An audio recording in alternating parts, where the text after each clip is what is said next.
শ্রুতি নাটক বলতে মূলত আমরা কি বুঝি? যা চোখ দিয়ে শোনা যায় আর কান দিয়ে দেখা যায়, এমনই কিছু নিশ্চয়ই। পশ্চিম বাংলার জনপ্রিয় গল্পকার সঞ্জীব চট্টোপাধ্যায়ের লেখা একটি অনবদ্য শ্রুতি নাটক বড়ি ও শ্বশুরমশাই, যা এবার পরিবেশিত হবে এমন দুজনের কণ্ঠের জাদুতে, যার নাম শুনলে সবাই চমকে যাবেন। লুকিয়ে থাকা প্রতিভা এবার খুঁজে বের করার চেষ্টায় হয়েছি আমি বদ্ধপরিকর। মঞ্চে আসছেন এম ইব্রাহিম আলী, কোঅর্ডিনেটর বাংলা মাধ্যম, ও শিরিন আক্তার, কোঅর্ডিনেটর ইংরেজি মাধ্যম।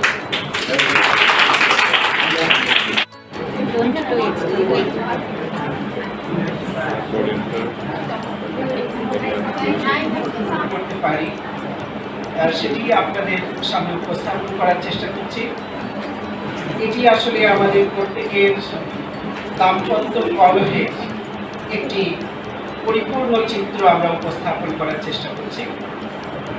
এই শ্রুতি নাটকটি লিখেছেন পশ্চিম বাংলার বিখ্যাত কবি সঞ্জীব চট্টোপাধ্যায়। আজকে উপস্থাপনায় আছি আমি এম ইব্রাহিম আলী ও আমি শিরিন আক্তার। সকাল থেকে সারাদিন খালি রান্না রান্না আর রান্না। বলছো কি? না মানে বলছিলাম যে দারুণ শীতকাল, এমন মিঠে রোদ। আরে বাবা, একটু বড়ি চরিত্র দিতে পারতে অন্তত।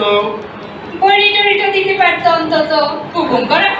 না, হুকুম নয় বাবা, একটা অভিলাষ মাত্র। আমার মাও গেছেন আর আমার খাবারেরও গেছে 12টা বেজে। আচ্ছা থাক, খুব হয়েছে। মা যে তোমাকে রোজ রোজ কত পঞ্চব্যঞ্জন রেঁধে খাওয়াতেন তা আমার খুব দেখা আছে। যাও যাও, মরা মানুষটাকে নিয়ে আর টানাটানি করো না তো। হ্যাঁ, জানি আমার কথা বললেই অপরিচিত গায়ে জ্বালা ধরে। সেই লাস্ট 2006 একবার নারকল ছোলা দিয়ে মোজা হয়েছিল, 2007 হয়েছিল থোড়।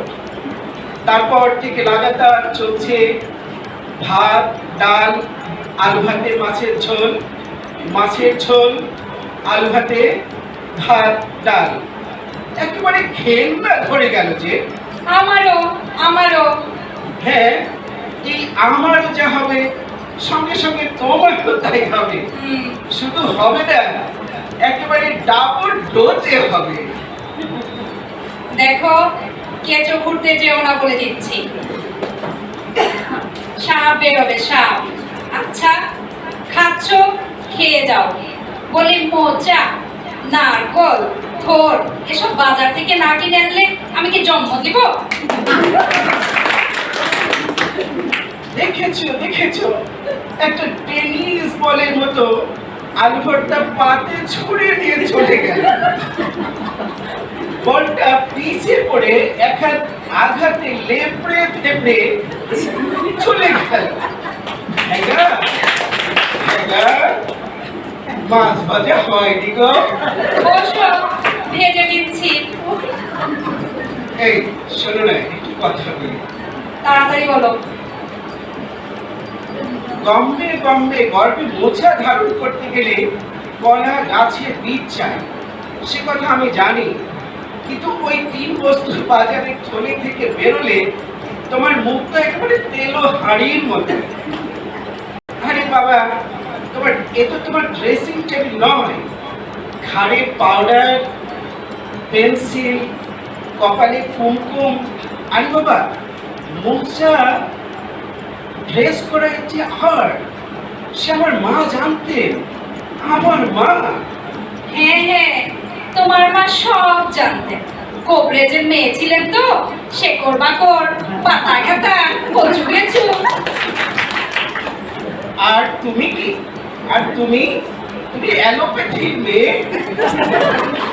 মাছ, মাংস, লিভার কিনে এই তো দেখেছি সারা জীবন। দেখো, আমি কার মেয়ে সে তো তুমি ভালো করেই জানো। অত ঠেস দিয়ে কথা বলো না তো। কোনো দরকার আছে কি? বলি, ডাক্তারের মেয়ে হলে তোমার মতো মোচা খেকর গলায় মালা দিত। টাকার জন্য বারিস্টার বরযুক্ত। হ্যাঁ, দেখেছো দেখেছো, তুমি সত্যি সত্যি রেগে গেলে। যাবো না। মাঝে মাঝে তোমার আঘাত আমার বেশ ভালো লাগে। একা এই তোমার সুন্দর কণ্ঠটা পাড়ার সবাইকে একটু শোনাতে ইচ্ছা করছে। থাক, আর আদিক্ষেতা করতে হবে না তোমাকে। যাও, তুমি অফিসে যাও।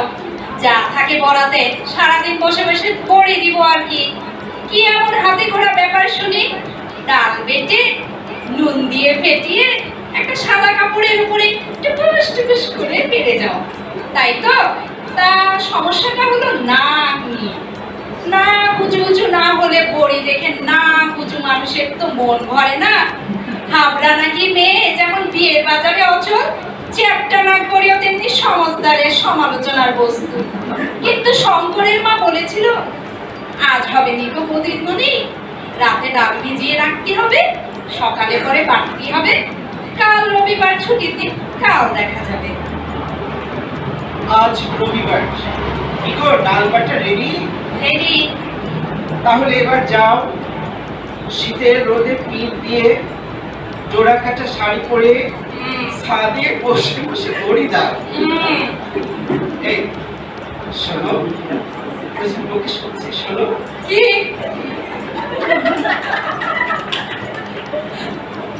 একটু সেজে দিয়ে সাজবই তো। যেমন আশেপাশে বাইরে থেকে লোকে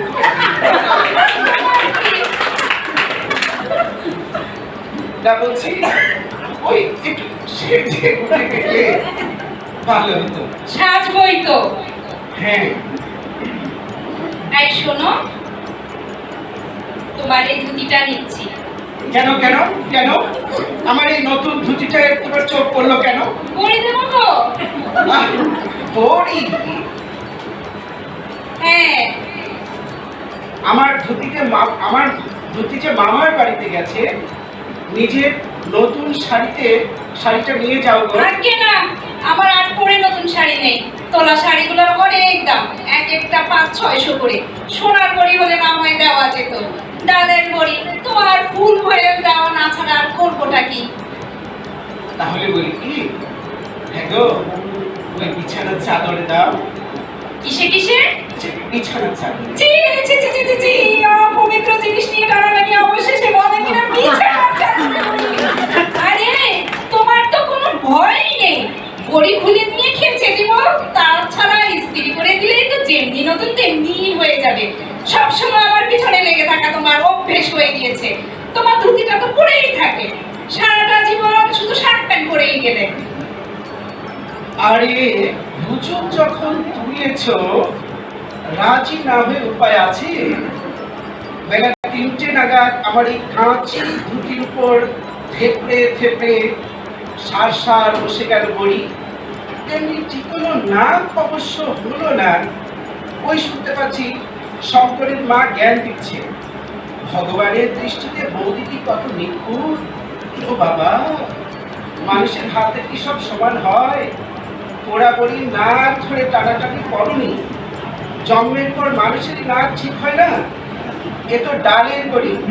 হ্যাঁ হ্যাঁ হ্যাঁ, তাই বলছি, বড়ির পুংলিঙ্গ বড়া, তাই কিছু হলো বলি আর কিছু হলো বড়া। যাক, তবুও বেশ হয়েছে। এই যে মশাই, তোমার কাগজপত্র নিয়ে ছাদে উঠে যাও। ভিজি চেয়ার পেতে বসে পাও বড়ি পাহারা দাও। যাক, বাবা বোধহয় এবার একটু অত্যাচার থেকে বাঁচা গেল। এই যে চেয়ারটায় বসি।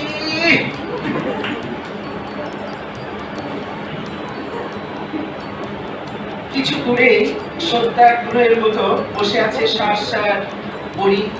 কি সুন্দর একটু হাওয়া দিচ্ছে না? দূরে ওই পাখি ডাকছে।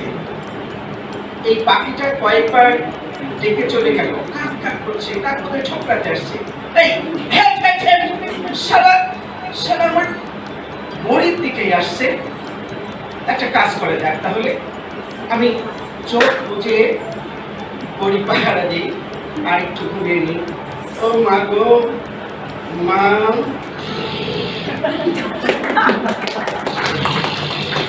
আরে কি হলো? হ্যাঁ বড়ি, ও গো শুনছো? এই শুনছো? ওঠো না। এই বড়ি কি হলো? কিসে করি কিসে করি? কিসের বড়ি মানে? সারা দুপুর বসে বসে দিল। আহা বড়ি বুঝেছি, তুমি তুমি তুমি নিচে নিয়ে চলে গেছো না, চলে গেছো? তুলে নিয়ে গেছি? হ্যাঁ। পাগল হয়ে গেলে? হ্যাঁ। ভালো করে শুকনোই না আর আমি অমনি তুলে নিয়ে গেছি।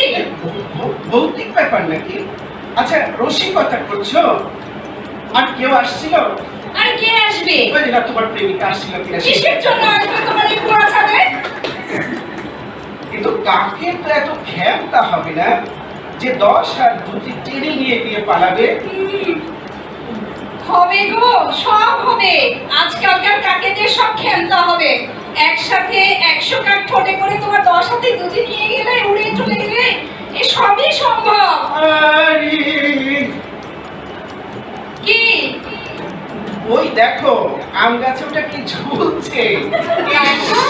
ওই তো ওই তো ওই তো তোমার নতুন দুধি। ছি ছি ছি ছি ছি ছি ছি। ওরে ওই তো বাবা, আমার নতুন কাপড়।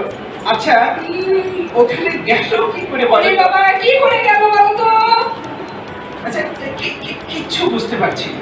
কি বুঝবো? ওই তো পাতার আড়ালে তিনি বসে লেজ তোলাচ্ছে। তো মা, দেখতে দেখেছো? পাচ্ছ? দেখতে পাচ্ছ? হ্যাঁ দেখতে পাচ্ছ? হ্যাঁ দেখতে পাচ্ছি। ওই, ওই, কাপড় ওই। সময় এখান থেকে ওখানে লাফ মারলো গো। আমার ধুতিটা সর্বনাশ হয়ে গেল। আরে ওই গো ওই গো ওই তো সে মুখ পুরা হনুমানটা। দেখেছ টেনে টেনে ফাটা ফাই করে দিচ্ছে। এই বাবা, আমার বড়ি, আমার এতক্ষণের পরিশ্রম মুখ পুরা হনুমান খেয়ে গেলো। কার জন্য দিলাম? কার ঘরে গেল? কলা কলা একবারে কলা একবারে কলা। এই ছড়া কলা, কলা কোথায় পাবো? কলা ছড়া তো হবে না গো। কলা ছড়া তো ধুতিটাকে ম্যানেজ করা যাবে না। এই শোনো না, ওদের বুদ্ধি মানুষের মতো, কথা বলে সব বোঝে। দেখি না হনুমান গ্যাস খায় কিনা। গ্যাস খায়? কি খায়? গ্যাস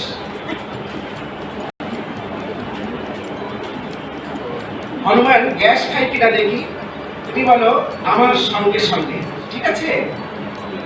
হে বাবা রামের বাহন, বাহন হে পরম সুতার। তো বাবা একটু ভালো করে বলো না, প্রার্থনা করতে বলো, ঠিক আছে? প্রার্থনা করতে।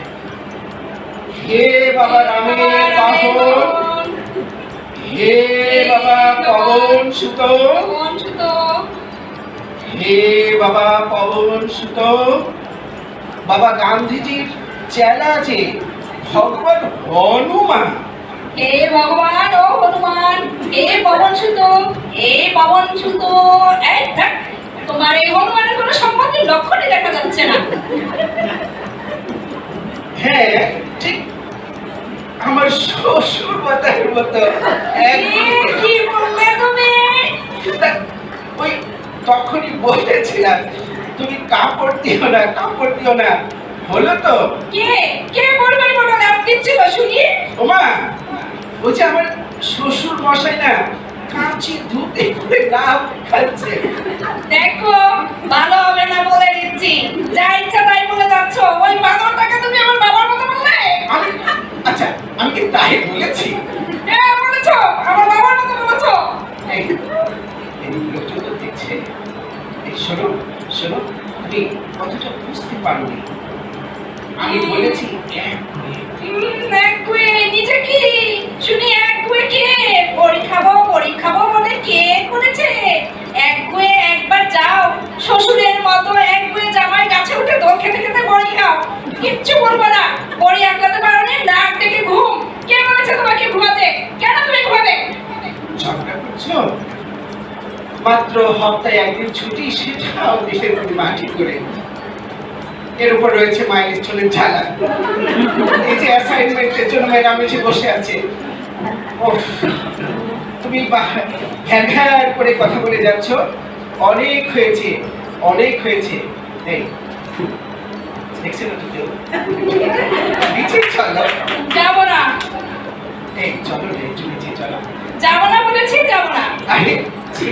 যদি আম গাছে ঝুলে থাক, বড়িগুলো ধর্ম ঠাকুরের নিশান হয়ে থাক, চলো চলো আমরা নিচে যাই, চলো। বলেছি যাব না যাব না। আরে চলোই না, না হয় ওই রেধো তো ভাত ডাল, আলু ভাতে মাছের ঝোল, মাছের ঝোল আলু ভাতে ভাত ডাল। ধন্যবাদ সকল। কখন সময় চলে গেল বুঝতেই পারিনি।